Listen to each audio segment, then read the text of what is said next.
Video शुरू करने से पहले मैं एक बात क्लियर कर दूं कि अगर तुम वो स्टूडेंट हो जो डर के मारे रियलिटी सुनना नहीं चाहते या सोचते हो वीडियो केवल व्यूज के लिए बनाए जा रहे हैं या आपको डर लगता है, ये सोच रहे हो कि वीडियो आपको डराने के लिए बनाया जा रहा है, तो प्लीज इस वीडियो को छोड़ दो, चले जाओ छोड़ के। I am serious. क्योंकि अगर तुम्हारे अंदर हिम्मत है रियलिटी को फेस करने की तो ही ये वीडियो देखो। और इस 8 मिनट के वीडियो में पूरी चीज मैं आपको बताऊंगा, क्योंकि सीबीएसई का ऑफिशियली जो पैटर्न चेंज हुआ है वो आपकी प्रिपरेशन को हिला सकता है अगर आपने एक्शन अभी नहीं लिया तो। इस सच्चाई को जानो और अपनी प्रिपरेशन उस हिसाब से करो। चलिए वीडियो को शुरू करते हैं। पसंद आए तो लाइक कीजिएगा और अरविंद एकेडमी चैनल को सब्सक्राइब कीजिएगा। तो यहां पर ये 20 फरवरी को आपको पेपर होने वाला है और 2024-25 में जो फिजिक्स का पेपर हुआ था उसमें आप जैसे ही स्टूडेंट्स का फीडबैक क्या था ये मैं आपको दिखाता हूं। 2024 का 2024 का ये पेपर के बाद का सर्वे है। करीबन 1 लाख बच्चों ने यहां पर सर्वे में हिस्सा लिया। वेरी टफ और टफ कहने वाले करीब करीब 90% बच्चे यहां थे। 2024 की बात थी। तो लगा कि भाई 90% किसी पेपर को टफ कह रहे हैं तो इसका मतलब है कोई कुछ भी करे वो टफ ही है। ये लगा चलो एक बार आया पेपर, कोई बात नहीं। अब 2025 आया तो 2025 के पेपर के बाद मैंने सर्वे कराया। यहां पर देखिए करीबन 1.5 लाख बच्चे, करीबन 8 लाख बच्चे सीबीएसई फिजिक्स का एग्जाम देते हैं 12th का। 1.5 लाख का सैंपल साइज है जो कि बहुत स्ट्रांग है। इसमें भी very strong strong very tough और टफ कहने वाले करीब करीब 90% बच्चे आपको मिले। यानी पेपर पिछले 2024 से 2025 में और टफ आ गया। और यही नहीं, कुछ कांड और भी हुआ जो मैं आपको कमेंट्स में दिखाता हूं, जो पेरेंट्स और बच्चों के कमेंट यहां मिले। ये पूरी बात एक स्टोरी बनाती है।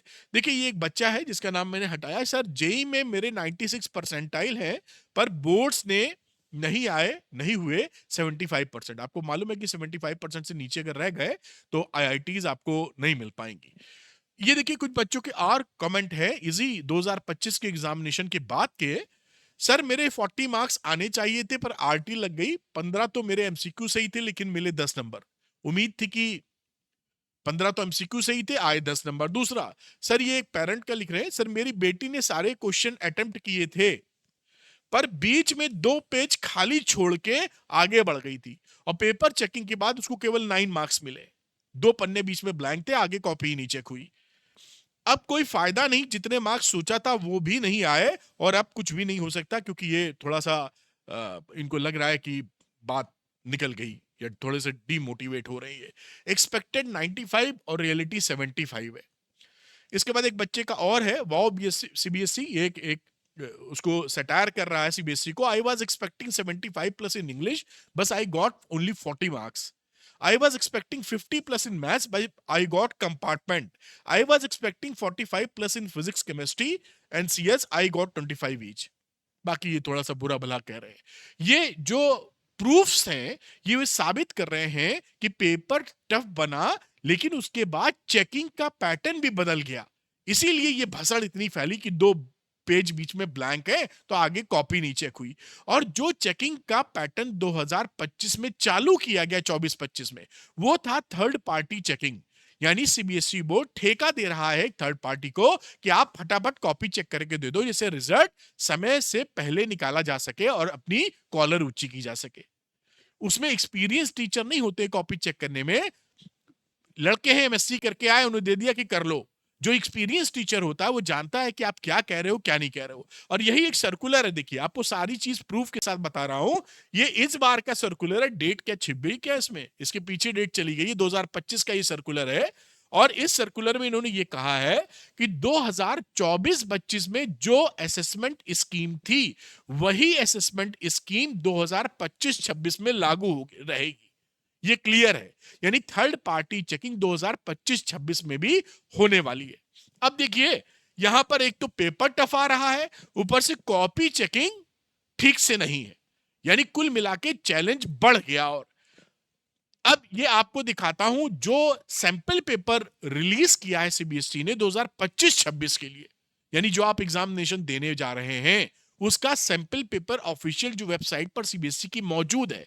ये देखिए मैंने हाईलाइट किया है, फिजिक्स सैंपल क्वेश्चन पेपर 2025-26। यहां अगर आप ध्यान से देखें फुटनोट में तो इन्होंने वही चीज मेंशन की है। Please note that the assessment scheme of the academic session 2025 to 2024-25 will continue in the current year, current session 2025-26। ये पहले कभी नहीं लिख के आता था, इसलिए आ रहा है कि जो भसड़ पिछले बार मची थी 2025 में, पहली बार जब थर्ड पार्टी चेकिंग हुई थी, बवाल मचा था, तो उससे बचने के लिए पहले ही लिख दिया है कि हम भैया वैसे ही चेकिंग करेंगे, आप तैयार रहिए। ठीक, अब देखते हैं कि इसमें जो सैंपल पेपर में क्वेश्चंस हैं उनका लेवल क्या है, उनका लेवल। तो ये देखिए एक क्वेश्चन है, क्वेश्चन सैंपल पेपर आप निकालेंगे ऑफिशियल सैंपल पेपर सीबीएसई का, तो छठा क्वेश्चन अगर आप देखें तो यहां पर ये एक डिफ्रैक्शन का क्वेश्चन है, और बोला है कि जब आप डिफ्रैक्शन बनाते हैं तो ये ग्राफ बनता है डिफ्रैक्शन पैटर्न से। अगर हम डिफ्रैक्शन की स्लिट की विड्थ को बढ़ा दें तो इनमें से कौन सा ग्राफ सही होगा, आप देख रहे हैं। तो ये ग्राफ रीडिंग स्किल है, डायरेक्ट ग्राफ आपको किताब में नहीं मिलेगा, यानी अगर रट के कोई बच्चा सवाल कर रहा है तो कर ही नहीं पाएगा बिना समझे। देख रहे हैं आप, इसमें क्या है, ग्राफ समझ पाने की ताकत, डायरेक्ट आपको क्वेश्चन नहीं मिलने वाला किताब में। और एक दो एग्जांपल दिखाता हूं, ये 19th नंबर क्वेश्चन है सीबीएसई के ऑफिशियल सैंपल पेपर में। क्या बोलता है इस क्वेश्चन में, बोला है कि एक स्फीयर है रेडियस ए का, इसके अंदर एक चार्ज है, इसके अंदर पानी भरा हुआ है वाटर, और दूसरा एक क्यूब है जिसके अंदर 2q चार्ज है, इन दोनों के फ्लक्स का रेशियो बताओ, यानी q φ1/φ2 बताइए। यहां पर क्या है, कॉमन मिस्टेक क्या होती है कि जब ये वाटर भरा है तो जो गॉस लॉ आप लगाते हैं φ = q/ε0, ये तब लगता है जब मीडियम वैक्यूम हो, अदरवाइज कोई मीडियम अगर हो जाता है तो एप्सिलॉन आर या के भी इंट्रोड्यूस हो जाता है नीचे। ये कॉमन मिस्टेक है जो गलती कई बच्चे कर सकते हैं, यानी सवाल सीधे नहीं है। और देखिए आपको दिखाते हैं, अच्छा यहां तो आप, ये मैं दिखा के बताना क्या चाह रहा हूं आपको कि जो पेपर में क्वेश्चंस आएंगे वो अगर आपने प्रिपरेशन ध्यान से उस तरह के पैटर्न को फॉलो नहीं किया, उस तरह के क्वेश्चंस नहीं लगाए जो एग्जाम में पूछे जाते हैं, तो दिक्कत हो सकती है। आगे देखते हैं क्वेश्चन, और देखते हैं आगे बढ़ने से पहले। ये 27 का फर्स्ट नंबर है, ये जेई के लेवल का सवाल है। यहां पर एक चार्ज है जिसके कोऑर्डिनेट्स दिए हैं और इस मैग्नेटिक फील्ड में इसको छोड़ा जा रहा है, और उसके बाद पूछ क्या रहे हैं, व्हाट विल बी दी, इसका शेप क्या होगा, दूसरा एट व्हाट पॉइंट ये एक्स एक्सिस को किस पॉइंट पे क्रॉस करेगा, और चौथे कोऑर्डिनेट में कब पहुंचेगा। आप देख रहे हैं बोर्ड में ये क्वेश्चन है, आपके पास भी ये सैंपल पेपर होगा, नहीं है तो डाउनलोड कर लेना। फिजिक्स प्लस कोऑर्डिनेट ज्योमेट्री, क्योंकि कोऑर्डिनेट्स पॉइंट्स दे दिए हैं, तो look like JEE mains question, एक अच्छा खासा तगड़ा क्वेश्चन है। विजुअलाइजेशन रिक्वायरमेंट मांग लेता है, सिंपल स्ट्रेट फॉरवर्ड बोर्ड का क्वेश्चन नहीं है। दूसरा ये केस स्टडी है, कौन सी केस स्टडी है, 29 नंबर सेक्शन डी की। अब इसमें देखिए ये जो ग्राफ आते हैं, ये जो सर्किट डायग्राम्स आते हैं, ये जेईई मेंस में डायरेक्टली पूछे जाते हैं, उसी में आते हैं। यहां पर इस सर्किट डायग्राम को अगर आप लगा नहीं पाएंगे तो सवाल नहीं निकलेगा। तो क्या है, circuit analysis challenge, practical challenge है, सिलिकॉन जर्मेनियम लगा हुआ है और प्रैक्टिकल इलेक्ट्रॉनिक लॉजिक्स है। कुल मिला के ये सवाल कैसे लग गए, कॉन्सेप्चुअल, रट्टा मार के नहीं लगते, यानी पेपर का लेवल 4 स्टेप ऊपर जा चुका है। लेकिन घबराइए नहीं, हम इसको डिकोड करेंगे और आपको मैं बताऊंगा क्या चीज ध्यान रखकर आप इस सबसे पार पा सकते हैं, क्योंकि पेपर तो सरल नहीं बना सकते आप, वो तो बोर्ड बनाता है। चेक आप करेंगे नहीं तो आप उसको लेके प्रिकॉशन क्या लेंगे जिससे कि उन खतरों से आप बच सकें। एक और खतरा रहता है कि जो बच्चे जेई की और नीट की तैयारी कर रहे होते हैं वो दबा के एमसीक्यू की प्रैक्टिस करते हैं, उनको थ्योरी, डेरिवेशन और राइटिंग प्रैक्टिस बहुत कम होती है। आप मान लीजिए आप बहुत ही कमाल के बच्चे हैं, 100% लाने वाले, ओरली निकाल देते हैं न्यूमेरिकल, लेकिन बोर्ड में जब तक उसको स्टेप बाय स्टेप सॉल्व नहीं करोगे, घंटा मिलेगा आपको, 0 मिल जाएगा। तो आप टॉपर है, देश का नंबर 1 बच्चा है, लेकिन स्टेप नहीं लिख पाता बोर्ड में, इसलिए उसको सारी फिजिक्स आती है, फिर भी उसको नंबर नहीं मिल पाएंगे। तो it is very important for you कि राइटिंग प्रैक्टिस भी कर लें आप, थ्योरी भी लिखने का आए, स्टेप्स डेरिवेशंस के आए, जो चीज पूछी गई है स्टेप बाय स्टेप उसका आंसर कर पाए आप। इसके लिए और जो कॉपी, अब ये तो बात हो गई कि कैसे करना है। अब यहां पर क्या होता है कि थर्ड पार्टी चेकिंग में वो डैमेज आपको ना हो, उसके लिए किस तरह से आंसर का स्ट्रक्चर आप करें, पॉइंट वाइज लिखें।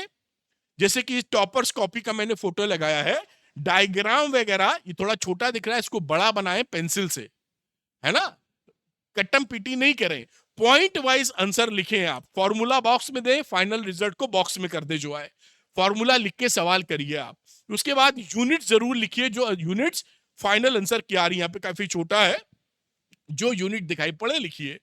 Top checking sensitive, no paragraph, कोई पैराग्राफ मत लिखिए। नो रफ कटिंग, जबरदस्ती 4 बार कट्टम कट्टम कट्टम मत करके रगड़िए नहीं, जहां एक बार गलत हो जाए, एक बार काटा आगे बढ़ दिए।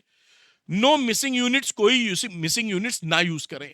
जब भी कोई क्वेश्चन करना हो, प्रॉपर जैसे 20 नंबर यहां से स्टार्ट किया, ऐसे ही आप मेंशन करें, जिससे कि नया क्वेश्चन अगले अगले पेज से, मान लीजिए एमसीक्यू है तो उसी पेज में कर लेंगे, थोड़ा बहुत मार्जिन बच रहा है तो छोड़ दीजिए, जिससे जब कॉपी चेक हो तो कॉपी चेक करने वाला रिदम में चेक कर जाए। मतलब आप ये सोचिए कि जो कॉपी चेक कर रहा है वो मिस कर देगा, हमारी कोशिश है कि वो मिस ना करे, ऐसे समझ के पेपर आप करिए। तो क्लैरिटी से लिखिए, कोई पन्ना बीच में ब्लैंक मत छोड़िएगा, अगर छोड़ रहे हैं किसी वजह से तो काट के लिख दीजिएगा पीटीओ, कम से कम जान पाए कि आगे कुछ लिखा हुआ है, गड़बड़ ना हो जाए। इस तरीके से चीजें अगर आप फॉलो करेंगे तो जो थर्ड पार्टी चेकिंग में एक नया बंदा कॉपी चेक कर रहा है, उसको भी गलती होने से बचा लेंगे, क्योंकि एक बार अगर कॉपी गड़बड़ हो गई, नंबर कम मिले तो बड़ा फाइट करना मुश्किल होता है। और रही बात कंटेंट की, क्योंकि ये तो लिखने की बात है, अच्छे क्वेश्चन की प्रैक्टिस आप करें, जो कि जिस तरह के क्वेश्चन बोर्ड्स में पूछे जा सकते हैं, जो पैटर्न के हैं। तो मैंने उसको लेके श्योर शॉर्ट क्वेश्चन बनाया है, 12th पीसीएम 12th पीसीबी, ये ऐसी पैटर्न के क्वेश्चन बोर्ड्स में आते हैं।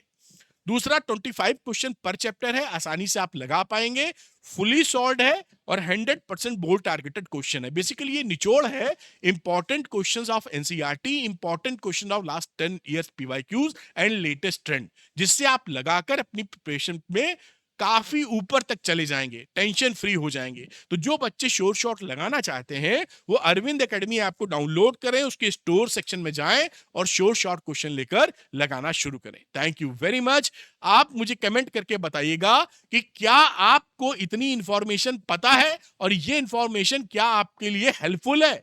लिखिए हेल्पफुल, अगर आप हेल्पफुल लिखेंगे तो मैं और डीप रिसर्च करके आपके लिए वो बातें सीबीएसई के लेके आऊंगा जो आप स्टेप उठाकर अपनी पढ़ाई में ज्यादा स्मार्ट स्टडी करके स्कोर कर सकते हैं। तो कमेंट सेक्शन में अगर आपको ये वीडियो पसंद आया तो हेल्पफुल लिखना मत भूलिएगा, जिससे मैं ऐसे वीडियो और ला सकूं। Thank you, God bless you, bye.